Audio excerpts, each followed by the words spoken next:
morning, good afternoon, good evening. It depends on where you are listening to me from. My name is Oludare Ogunlana.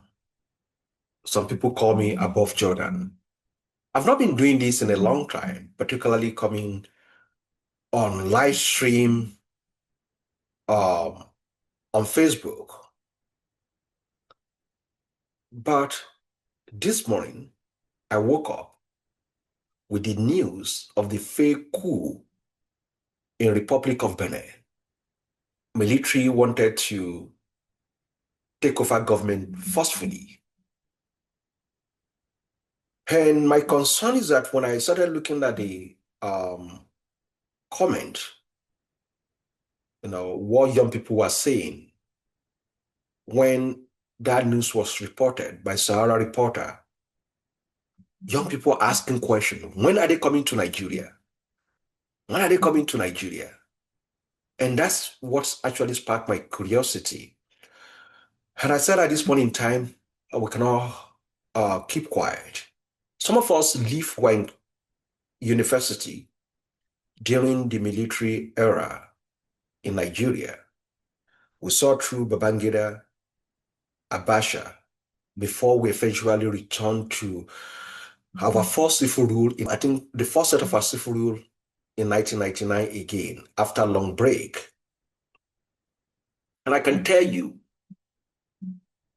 that this democracy we have probably is not surfing. Probably this is not what we expected. But I want to tell you that with what I've seen so far, I've lived through military era. And for those people that have lived through that time, talk to Dr. Bengalawepo, talk to Dr. Olusegun Mayegun, talk to Omoyele Sowore, talk to Nasiru Kura, talk to Shehu Sani, talk to Comrade Oshiomhole. Olisa Agbakoba is still alive, SAN. It will tell you. Talk to Joe K. Odumakin. Talk to those people who actually suffer under military juntas in Nigeria. If you are thinking the military is going to be better than this, I want to encourage you to shelve that idea because it's going to be worse. Now, it's disturbing signal that in the entire Sahel, Niger has been taken over by military junta, Burkina Faso, Mali. We saw fake coup in Guinea-Bissau recently, and now another attempt in Benin Republic is moving closer home.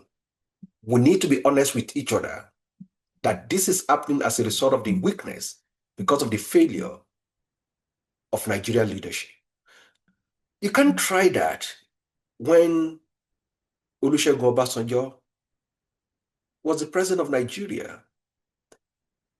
Even military government under Babangida and Sani Abacha, went to Liberia. Obasanjo went to South Tome to chase away military junta. Can't try that. So it's something that we need to put our house in order. When Nelson Mandela was released from prison,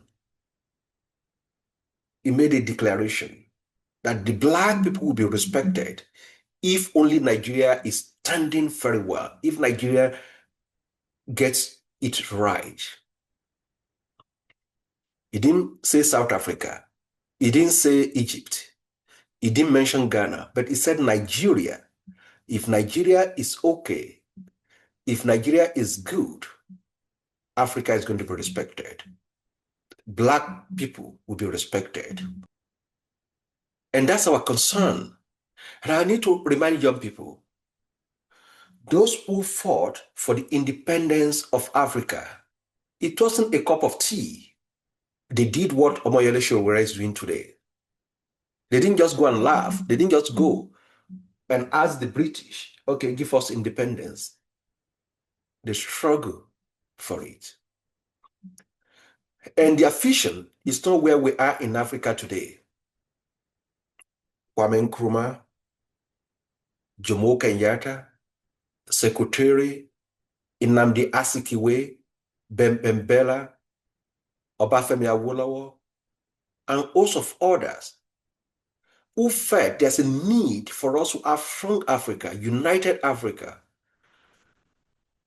who fought for the independence of Africa. Their anticipation is that today we'll be at par with countries like Singapore, with Malaysia. We know the story of China just 40 years ago. Look at where China is today. Look at where Nigeria is. Look at where Africa is. And that is why someone is sitting down somewhere and call Africa shithole. It's time for Africa to wake up. And the liberation of Africa is not going to come from the moon. It's not going to come from another planet. We have to be ready to make that sacrifice. And that's what we need to understand. Anyway, that's not the purpose of coming on this live session today. It's my regular security brief. And I want to welcome every one of you to today's security briefing. I want to talk about something else. But before that time, I want to remind you that these security brief proudly brought to you by OGUN Security Research and Strategic Consulting LLC. We are security and intelligence firm based in Texas, United States, where we help organizations navigate complex risk with clarity and precision. If you are committed to national safety or public protection, this is the right place for you to be, and welcome. So before we begin, I want you to take a moment to like this video, make sure you share it with your network, and also subscribe so as to be able to stay updated on our weekly briefing. Please, I want you to do that. Help us do that. Again, some people call me Above Jordan from the university days, but my name is Oludare Ogunlana. And I will dive deep into one of Nigeria's most overlooked national concerns. We will explore unusual disappearances, suspicious post-incident patterns, and the possibility of a shadow economy exploiting our weakened security system. And do not worry, as always, I will keep things professional, but sprinkle in just enough humor to keep you awake. And again, let's get started. Nigeria today we deal with a wide range of security issues. And every single day, you're going to turn into your radio, you're going to go on the internet, on Facebook, you're going to see different kind of security issues. Recently, I spoke about a lady who disappeared with her daughter.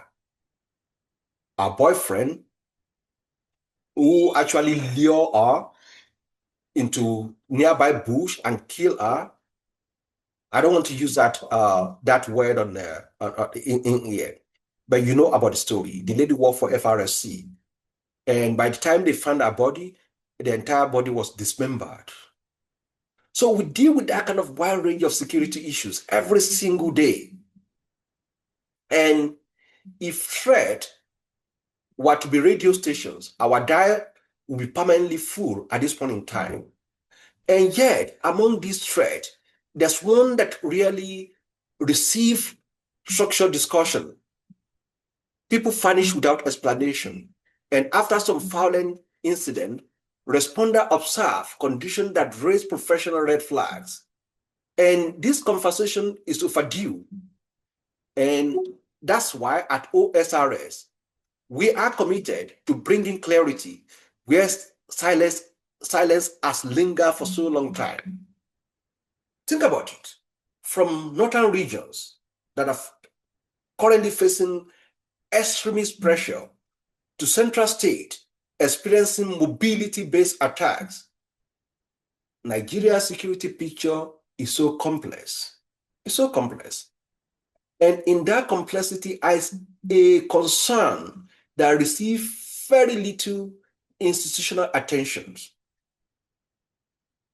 Criminal groups thrive when environment is chaotic. And that is why this pattern must be analyzed through national security lenses. We have to look at it from that point of view.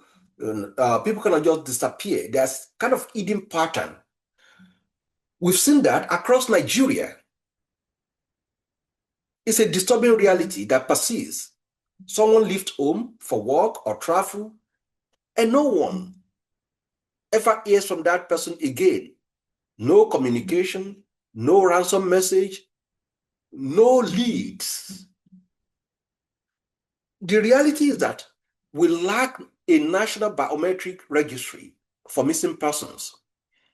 And without this, a silence becomes the perfect hiding place for wrongdoing. And so far, what have we seen in the kind of post-incident findings? In several conflict-affected areas, local responder report discovering victims with specific internal areas missing. When they discover the body of this lady that I just mentioned with her daughter, some specific biological part were missing. And this pattern do not align with chaotic violence. They suggest deliberate actions.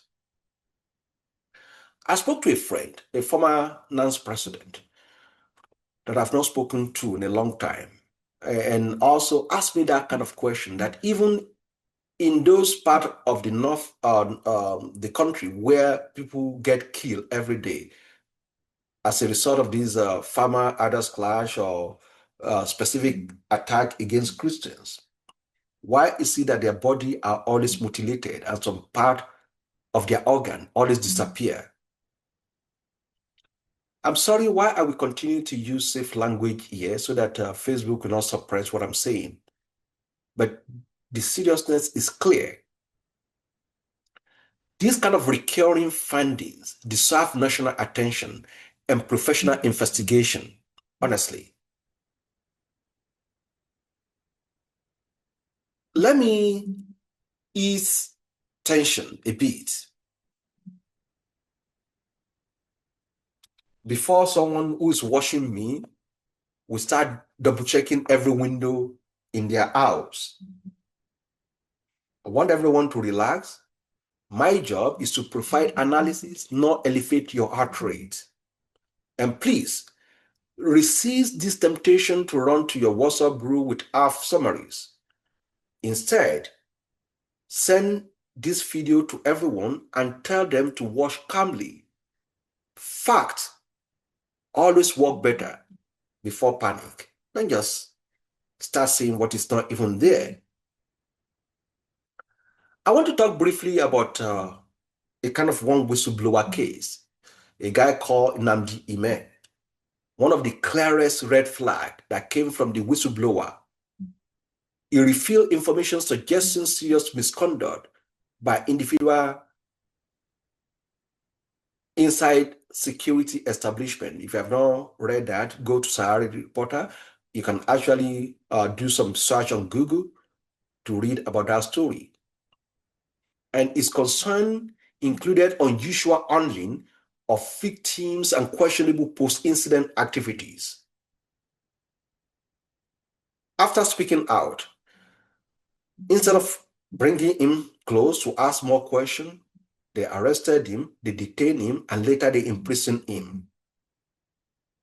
Civil society organizations fear for his life, for his safety, and they warn that he may be silenced permanently. And that his case underscores the urgency of this conversation. Why I'm not accusing former Deputy Senate President Ekweremadu of anything, but his case was resolved in the UK. His case is different, but that demonstrates that there's a global demand for internal biological element. And that case did not happen in Nigeria, but it exposed the existence of a market that operates without borders. And that's what we need to investigate. Who are behind this? And if that demand exists internationally, if some people are looking for organ internationally, recently I saw a senator who asked question about a container heading towards China with kind of biological element in there. How many of you watched that video? You can go, you can do some search and look for that video again. We must ask ourselves whether local criminal network have identified the opportunity. People get disappear in hospital, in hotel. We call it ritual killing, but probably it's more than that. Probably we need to focus on more on why people know they unalive people. And the next thing is that they mutilated them and some biological elements were missing. Let me quickly remind you that OGUN Security Research and Strategic Consulting LLC provide intelligence analysis, security assessment, and national risk advisory services. If your organization needs clarity in complex security environment, kindly reach out to us. We are based in Texas. And while you are here, I want you to please do one thing for us again. Please like this video, share it widely, and also subscribe for our future briefings so that you don't miss anything. So I want you to do that. Let us talk about shadow economy that is thriving in silence. We've seen criminal enterprise that prefer environment filled with confusion and weak systems like ours. They rely on the fact that unusual post-incident condition will be dismissed. We're just going to dismiss it casually, or we're just going to label it with overly simplistic explanation that, okay, ritual killing has been going on for so long time. And Nigeria must not assume that every suspicious case fits that kind of cultural pattern. Some of these incidents, they look structured and financially motivated, and that's why we need to pay more attention, to people disappearing. I will do a follow-up on this, and I will give you experience of my cousin who was actually became a victim. Some of you know that story that happened in Ife. Bad actors thrive on silence. They succeed when institutions avoid asking difficult questions. They expand when there are no centralized registry, no forensic requirement, and no unified investigation framework. If a criminal network would design its ideal operating environment, it will look exactly like a system where victims are not tracked, responders are overwhelmed, and cases are closed without analysis. So, what should our security agencies must be investigating at this point in time? We need to continue to investigate and ask questions. Ask some of these questions. We need to ask right questions. Are all these disappearances connected to coordinated group? Are internal elements being moved through existing trafficking route? Do insurgent groups see this as an additional revenue stream? Are professionals or insiders enabling certain activities, like what we see in the hospitals? These are legitimate intelligence questions and must be addressed. You can do your simple search on Google to find a story of a medical doctor in somewhere in Niger State who, of course, unalive most of his patients and bury them within the premises after some biological element has been taken away. So I would recommend to Nigerian government and also state government We need a unified missing persons registry. Lagos state government has been doing that very well, and I want to commend them. There must be a national task force dedicated to suspicious disappearances and post-incident anomalies. We need mandatory forensic examination for all unusual cases and a transparent review of the whistleblower situation involving people like Nnamdi Ime.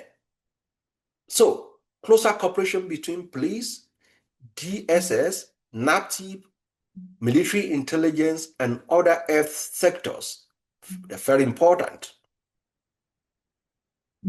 Let me close that this issue affects dignity. Let me say that. It affects dignity, human right, and national safety. Nigeria cannot continue to ignore repeated patterns simply because they are uncomfortable to discuss. Yes, uncomfortable, but we have to talk about it.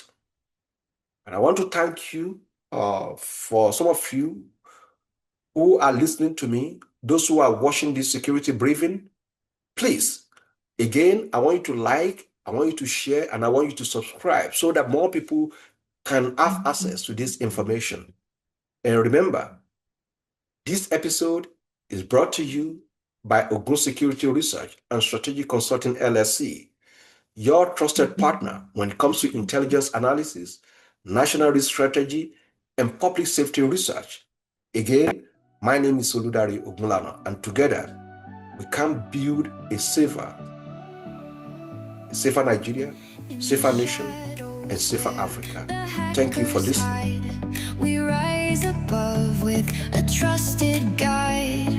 OGUN standing, shields held high. Your safety first, they never shy.